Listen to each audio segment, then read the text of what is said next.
क्या आपको भी भूत प्रेत, अलौकिक शक्तियाँ और रहस्यमय जगहों की कहानियाँ रोमांचित कर देती है? अगर हाँ, तो आज की इस वीडियो में हम आपको लेकर चलेंगे भारत के उन गांवों और किलों की रहस्यमय सैर पर, जहां का हर कोना डर और चमत्कार से भरा हुआ है। कुछ ऐसे किले जो खौफनाक कहानियों से जुड़े हुए हैं, कुछ ऐसे गांव जहां से लोग रातों रात गायब हो गए, और कुछ ऐसे स्थान जिनके रहस्यों को विज्ञान भी नहीं सुलझा पाया। अगर आप भी इन अनोखी कहानियों के पीछे की सच्चाई जानना चाहते हैं तो इस वीडियो को अंत तक जरूर देखिएगा। भारत के इन रहस्यमय गांवों की कहानियां आपके रोंगटे खड़े कर देगी। पर हाँ, वीडियो को आगे बढ़ाने से पहले अगर आप चैनल पर नए आए हैं तो प्लीज चैनल को सब्सक्राइब कर लीजिए। तो चलिए इस वीडियो की शुरुआत कर लेते हैं।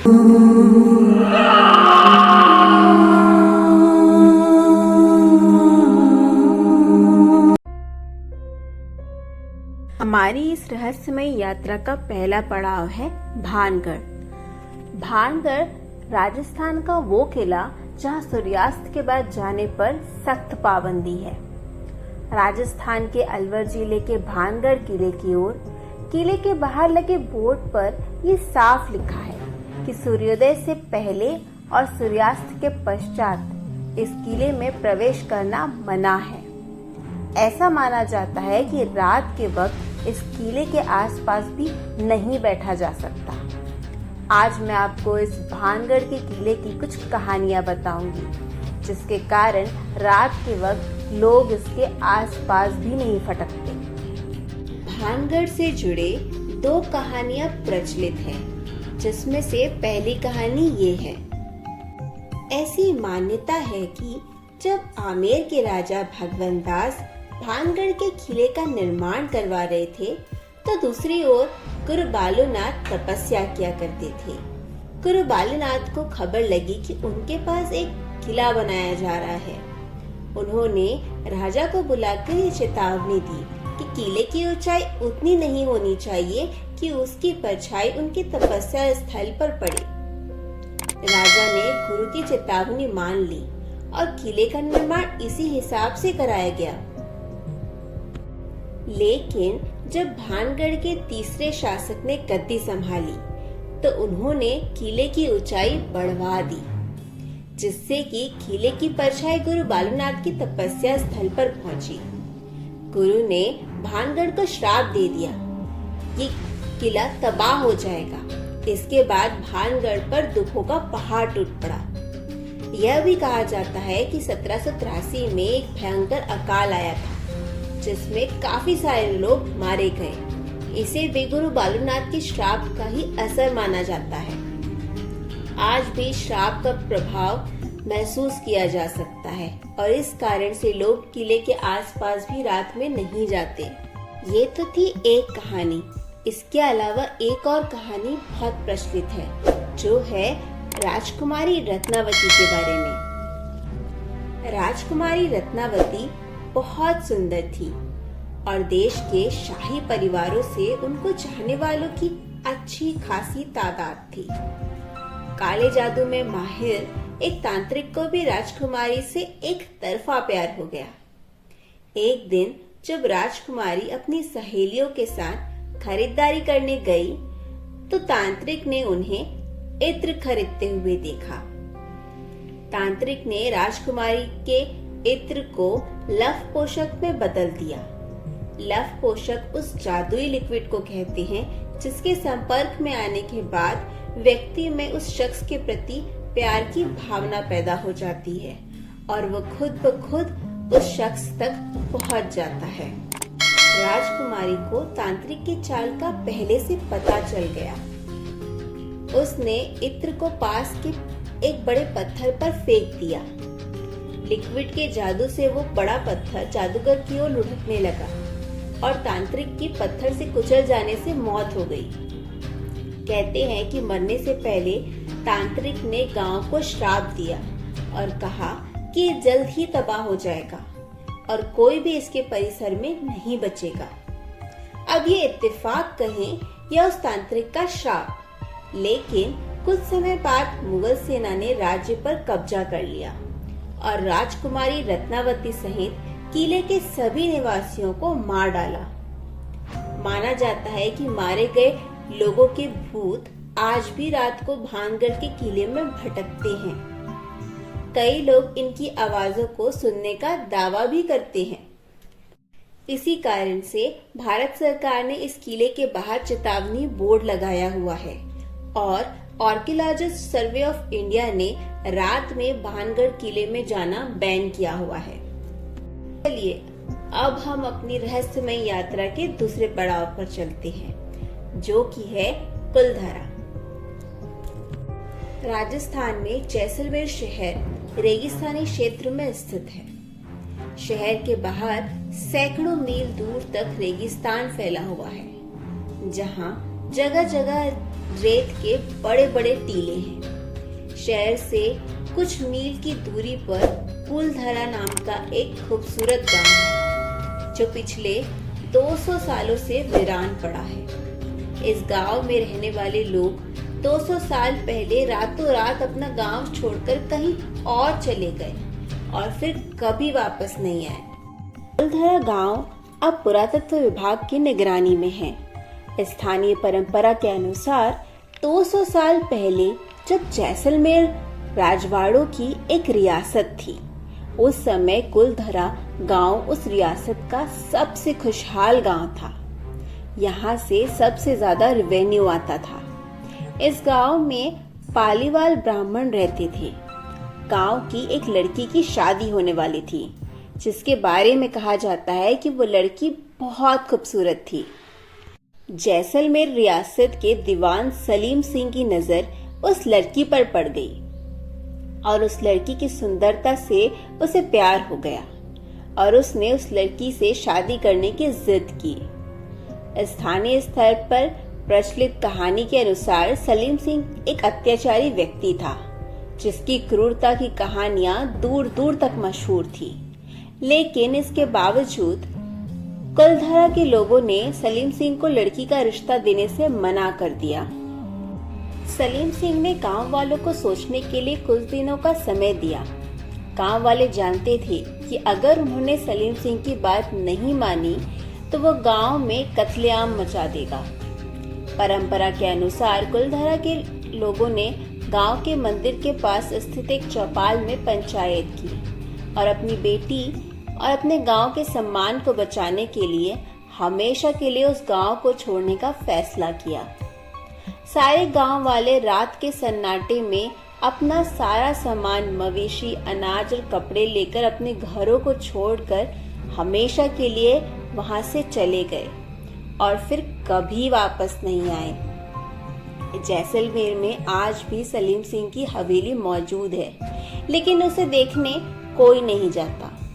जैसलमेर के पास स्थित कुलधरा गांव में कई लाइनों में बने पत्थर के मकान अब धीरे धीरे खंडहर बन चुके हैं, लेकिन इन खंडहरों से अतीत में इस गांव के समृद्ध होने का पता चलता है।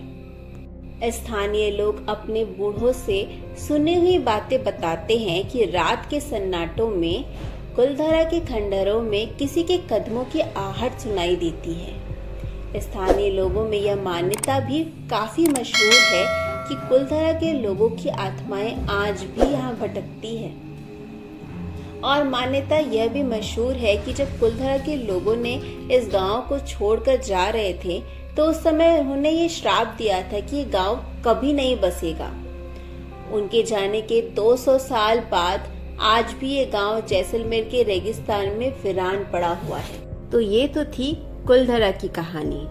अब हम आगे बढ़ते हैं हमारे तीसरे गांव की तरफ। क्या आप जानते हैं कि भारत के एक गांव में हर घर में जुड़वा बच्चे पैदा होते हैं? जी हाँ, हम बात कर रहे हैं केरल के मल्लपुर जिले के कोंडिनी गांव की, जिसे ट्विंस विलेज के नाम से भी जाना जाता है।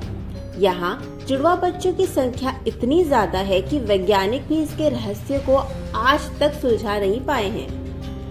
कोंडिनी गांव में लगभग 2000 परिवार हैं, जिनमें 550 से ज्यादा जुड़वा लोग हैं। यहाँ के नवजात से लेकर 65 साल के बुजुर्ग तक कई लोग जुड़वा हैं। इस गांव की खासियत के कारण इसे गिनीज वर्ल्ड रिकॉर्ड में भी शामिल किया गया है। इस गांव में जुड़वा बच्चों की जन्म दर भारत में सबसे ज्यादा है, जहां पूरे भारत में 1000 बच्चों में से केवल 9 बच्चे जुड़वा होते हैं। वहीं कोंडीनी में ये आंकड़ा 1000 में 45 जुड़वा बच्चों का है। दुनिया में केवल नाइजीरिया का इम्बोरा गांव ही इस मामले में कोंडीनी से आगे है। कोंडीनी में जुड़वा बच्चों की संख्या देखकर वैज्ञानिक भी हैरान हैं। 2016 में हैदराबाद की CSIR Kerala university of physician and ocean studies, London university और जर्मनी के रिसर्चर की एक टीम ने इस गांव का दौरा किया। उनका मकसद ये जानना था कि आखिर यहाँ जुड़वा बच्चों की संख्या इतनी ज्यादा क्यों है। हालांकि कई शोध के बावजूद वैज्ञानिक इस रहस्य को सुलझा नहीं पाए। तो ये था हमारा तीसरा पड़ाव ट्विंस विलेज का। अब चलिए इस वीडियो में आगे बढ़ते हैं हमारे अगले पड़ाव की तरफ, जो है मुत्तर गांव। क्या आप जानते हैं कि भारत में एक ऐसा गांव है जहां हर रोज की बातचीत भी संस्कृत में होती है। आज हम आपको ले चलेंगे कर्नाटक के मुत्तर गांव में, जो आधुनिक भारत में एक अनोखी संस्कृति को संजोए हुए है। कर्नाटक में स्थित मुत्तर गांव के हर घर में संस्कृत के मिठास गूंजती है। यहाँ आपका स्वागत संस्कृत में भवतः नाम किम, आपका नाम क्या है, और कथम अस्ति भवान, आप कैसे हैं, जैसे सवालों से किया जाता है। यहाँ सभी संस्कृत में पढ़ाई भी करते हैं और बोलचाल की भाषा भी संस्कृत ही है। संस्कृत, जिसे अधिकांश भारत ने पीछे छोड़ दिया है, इस गांव की प्राथमिक भाषा बनी हुई है। मुत्तुर का संस्कृत से यह अनोखा रिश्ता 1981 में शुरू हुआ। संस्कृति भारती संस्था ने यहाँ एक संस्कृत कार्यशाला आयोजित की। ये कार्यशाला ने गांव में संस्कृत के प्रति ऐसा प्रेम जगाया कि मुत्तुर के लोग इसे अपनी जीवन शैली का हिस्सा बना चुके हैं। लेकिन मुत्तुर की स्थापना की कहानी और भी पुरानी है। यह गांव उस समय के संकेती ब्राह्मणों को विजयनगर सम्राट कृष्णदेव राय द्वारा एक अनुदान के रूप में दिया गया था, जब वे लगभग 500 वर्ष पहले तमिलनाडु से यहाँ आए थे। सम्राट के दरबार के मंत्री त्रयंबक राय ने यहाँ त्रयंबकेश्वर मंदिर की स्थापना करवाई थी, जिसके चारों ओर ये गांव बसाया गया। उस समय गांव में 40 परिवारों को अग्रहार भूमि में बसाया गया था, जिसमें हर परिवार को 3 भूखंड मिले। मुत्तुर गांव में अब लगभग 120 परिवार के 600 लोग निवास करते हैं, जिनकी कुल जनसंख्या लगभग 2000 है। यहाँ एक रूपता है क्योंकि सभी एक ही ब्राह्मण समुदाय से ताल्लुक रखते हैं। गांव का नाम मुत्तुर कैसे पड़ा, ये रहस्य है, परंतु माना जाता है कि ये महत प्लस उरु से बना हो सकता है, जिसका अर्थ है महान गांव। यहाँ के निवासी केवल संस्कृत बोलते ही नहीं, बल्कि इसकी शिक्षा भी देते हैं। उनका मानना है कि संस्कृत से गणित और तर्क की समझ विकसित होती है। यही कारण है कि गांव का हर परिवार शिक्षा के क्षेत्र में आगे है। जब देश के 1% से भी कम आबादी संस्कृत बोलती है, तब मुत्तुर गांव अपने प्रयासों से इस भाषा को जीवित रखे हुए हैं। ये गांव सिर्फ एक भाषा नहीं, बल्कि अनमोल धरोहर को संजोए हुए है। तो ये तो था कर्नाटक का मुत्तुर गांव। चलिए अब इस वीडियो को आगे बढ़ाते हैं और चलते हैं हमारे आखिरी पड़ाव की तरफ। क्या आप एक ऐसी जगह की कल्पना कर सकते हैं जहां किसी भी घर के बाहर दरवाजा ना हो, जहां दुकानों को कभी तालों से बंद ना किया जाता हो, और सबसे बड़ी बात, वहां के लोगों को ऐसा करना कभी भी असुरक्षित नहीं लगता हो, और यहाँ आज तक कभी भी चोरी नहीं हुई है। आश्चर्य की बात है ना? इसके पीछे वहाँ के लोगों की एक धार्मिक आस्था जुड़ी हुई है और ये जगह है शनि शिंगणापुर, जो कि महाराष्ट्र में स्थित है। पता है कि शनि देव स्वयं यहाँ विराजमान है, इसीलिए यहाँ कभी चोरी नहीं होती है। तो चलिए जानते हैं इसके इतिहास के बारे में कि शनिदेव स्वयं यहाँ कैसे स्थापित हुए। कहानी की शुरुआत होती है लगभग सैकड़ों साल पहले। महाराष्ट्र के अहमदनगर जिले के छोटे से गांव शिंगणापुर में एक अद्भुत घटना घटी। यहाँ के स्थानीय लोग खेतीबाड़ी का काम किया करते थे और उनका जीवन सामान्य तरीके से चल रहा था। एक दिन बारिश के बाद जब नदी में तेज बाढ़ आई तो उस बाढ़ में एक बड़ा काला पत्थर बहकर गांव के किनारे आ गया। गांव के कुछ लोगों ने उस पत्थर को देखा तो वो उसकी ओर आकर्षित हुए। उस पत्थर की आकृति और उसका आकार साधारण पत्थरों से बिल्कुल अलग था। लोगों ने उस पत्थर को उठाने की कोशिश की, परंतु वे उसे हिला भी नहीं सके। पत्थर को लेकर गांव में हलचल मच गई और ये खबर पूरे गांव में फैल गई।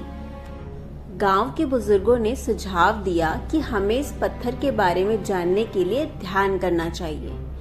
उन्होंने उस पत्थर के सामने ध्यान लगाना शुरू किया और भगवान से प्रार्थना की कि इस पत्थर का रहस्य उन्हें पता चल सके। उसी रात एक गांववासी को एक सपना आया।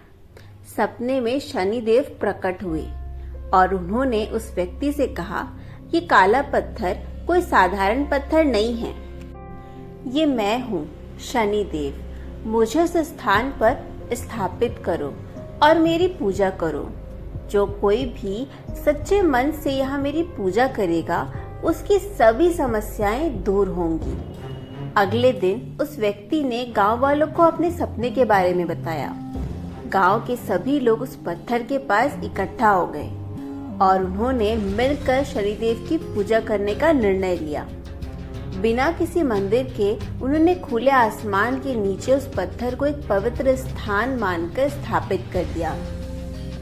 क्योंकि शनिदेव की शर्त थी, उन्होंने कहा था कि उन्हें किसी छत या भवन के अंदर नहीं रखा जाए, बल्कि खुले में ही उनकी पूजा की जाए। इसीलिए आज भी शनि शिंगणापुर में उनकी मूर्ति एक खुले स्थान पर स्थापित है और यहाँ उनकी पूजा बिना किसी मंदिर के होती है। ये तो थी भारत की 5 रहस्यमयी जगहों के बारे में। इस वीडियो में बस इतना ही। हम फिर से बहुत जल्द मिलेंगे नई कहानी और नए रहस्यों के साथ में। अगर ये वीडियो अच्छा लगा है तो प्लीज इस वीडियो को लाइक करें, शेयर करें अपने फ्रेंड्स एंड फैमिली के साथ, और अगर चैनल पर नए आए हैं तो प्लीज चैनल को सब्सक्राइब करना बिल्कुल भी मत भूलिएगा। Thanks for watching.